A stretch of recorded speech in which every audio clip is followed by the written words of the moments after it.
Как-то раз я задумался о молитве в последнюю треть ночи и открыл удивительные вещи. Например, на обязательную молитву нас призывает человеческий голос, а на молитву в последнюю треть ночи нас призывает Господь всего человечества.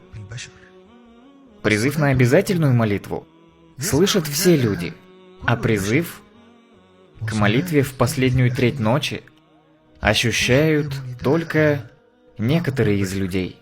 К обязательной молитве призывают словами «спешите на молитву», «спешите к спасению», а к молитве в последнюю треть ночи Господь призывает словами «есть ли просящий у меня, я обязательно дам ему».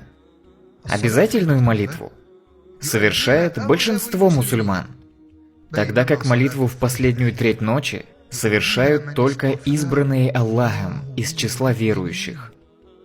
Обязательную молитву некоторые могут совершать ради показухи, а молитву в последнюю треть ночи совершают только тайно и искренне ради Всевышнего Аллаха.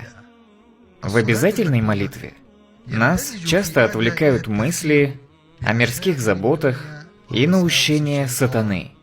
Однако молитва в последнюю треть ночи – это полная отрешенность от этого мира и усердие ради последнего. Порой ты можешь совершить обязательную молитву попутно, когда идешь в мечеть встретиться с кем-то поговорить, и заодно читаешь намаз в мечети. Тогда как на ночную молитву ты встаешь, чтобы найти успокоение в беседе со Всевышним, обратиться к Нему со своими заботами и просьбами. Мольбу в обязательной молитве Господь принимает, а в молитве посреди ночи Аллах обещал принять мольбу от своих рабов. «Есть ли просящий у меня, я дам ему». И, наконец, на молитву в последнюю треть ночи встает только тот, чью беседу, просьбу и жалобы сам Аллах хочет услышать. И этот человек самый близкий к Аллаху среди людей.